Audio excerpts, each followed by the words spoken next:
My background and credentials come from probably over 40 years now, I don't like saying that, of financial services, M&A, very global. So pretty much banking, wealth management, insurance, risk management, and then a lot around health economics, because I've run large life insurance companies and really large health insurance companies.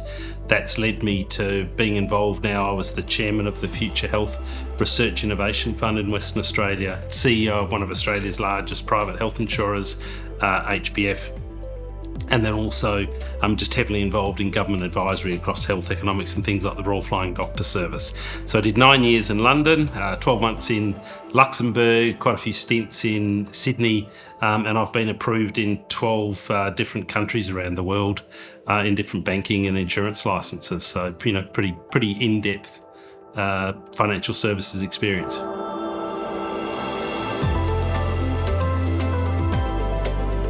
Well, I researched the company when I was CEO of HBF, and when you're running a health insurer, you look for companies that have the ability to reduce the cost curve in health, which is difficult to achieve.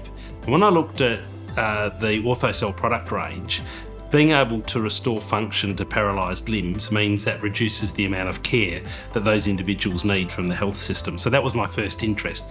This is a product that can not only revolutionise around the world, but it can reduce health costs. There's lots of things in the health system that have a fantastic health outcome for humanity, but in fact they add cost to the system. So that was a uniqueness. I got involved, I started to research Orthocell, got to know the team with Paul, and then it came across that situation where, as I had stepped down as the CEO, was looking for board roles, Paul and the board asked me would I consider taking on the chair role of Orthocell, which has been a fantastic opportunity and really enjoying it.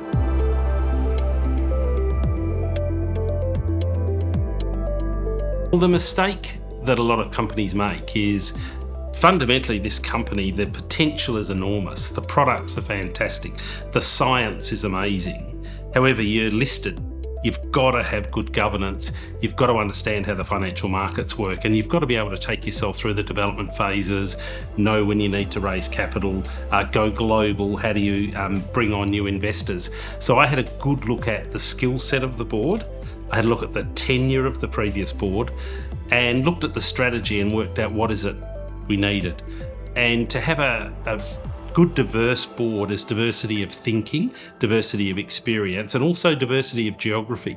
And so you'll see with what we've done, if I start with someone like Professor Fiona Wood, who's synonymous in Australia with science and success, and Australian of the Year. Who could not want someone of Fiona's credentials on the board?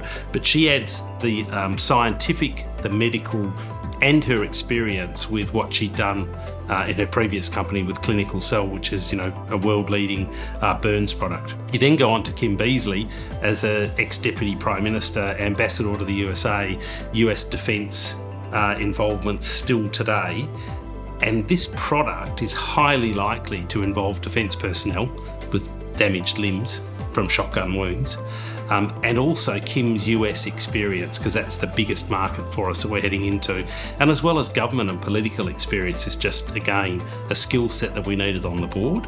Then you've got Paul as a founder, who is the lifeblood of the company. He's the believer in the company. He understands the operations day to day. And then of course we've got Dr. Ravi Thadani, who again, USA based, running an enormous university and hospital group, which is nearly 30,000 people. And he'll help us understand the US market and so on as well. So we've got and combined with myself, who's got a lot of public markets experience, it was that diversity of thinking, diversity of geography, and I have to say, it's a fantastic board working together with a lot of experience to take the company forward.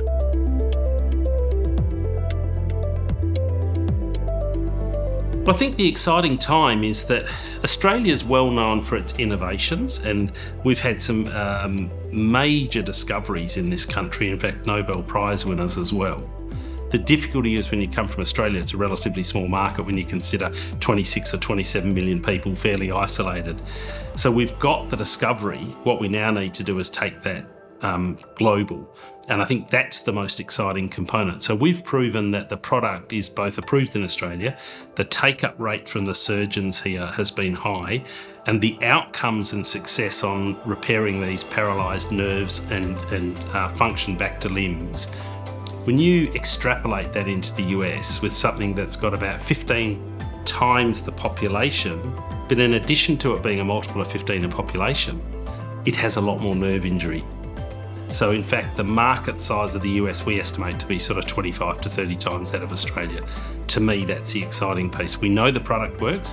We know Australian surgeons who are respected worldwide use it.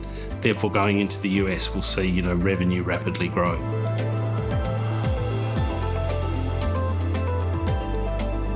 So where I look at success in health products, and when I was chairman of the Future Health Research Fund in Western Australia, you look at amazing levels of research, amazing innovations. But of course, taking an innovation and a research idea into commercial reality is the biggest challenge. Now, Orthocell's already proved that. So the product's gone past research, past production, into regulatory approval, and now being used in the human body, and it's been used in the human body thousands of times. So they've crossed that major threshold. They have proven this works and it's commercial. And then secondly, they've also proven that it's fundable.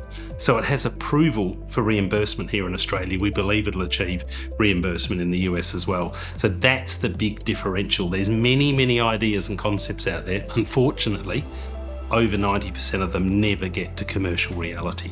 So that's where the difference here, it's been 14 years, I think, in the making, and that old story of overnight successes take a hell of a long time. And this one now, after 14 years of science and research, now we're seeing the proven medical outcomes. I think that's the pillar of success for this. And I'm really confident about the future.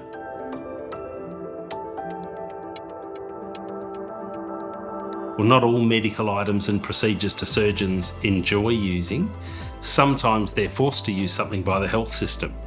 What we've come across with the feedback from surgeons on this product is not only does it save time, it actually saves cost, and it delivers a better outcome. Now, those three things together is very rarely delivered by anything. For instance, robotics can deliver a better outcome, but they actually deliver a far higher cost, as an example. But with Rempler, the nerve product, as I say, saves time, saves money, and delivers a better human outcome. So the surgeon's feedback is pretty much instant once they've used it once, or when they've taken feedback from other surgeons. But most importantly, when they see the outcomes with the patients down the track, then I think that's what's really resonating well across the medical fraternity.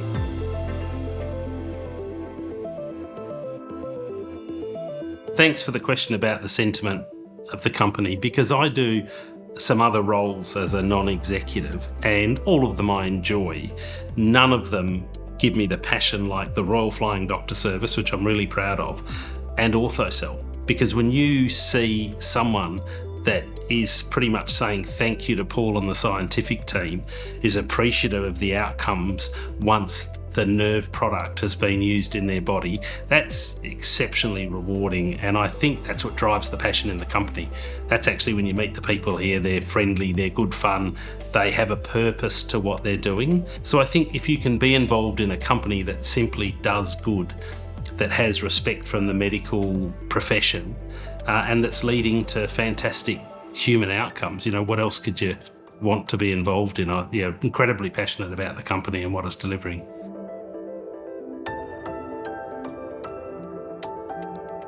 Yeah, so look, as someone, investors going forward, as someone who's heavily involved in the financial markets, you always want to find an investment that is undervalued at the time you invest. I am so, passionate about the value of Orthocell and the timing in the market today. So I think as an investor, one, the sector, Australian manufacture of medical products is a brilliant sector to be involved in, so I tick that. The second is Orthocell now has passed all those gates of what you'd call that early risk of a medical device company. We are approved by the TGA, we've had FDA approval, we've now got applications in all around the world, so we're right at that phase where the company will take off. So at this stage, you're getting into something that is got a relatively low market cap, an extremely strong board, about to enter into the US market, and I think it's a compelling investment for anyone who wishes to, get into the medical device business. And there's not many listed Australian medical companies that have this potential.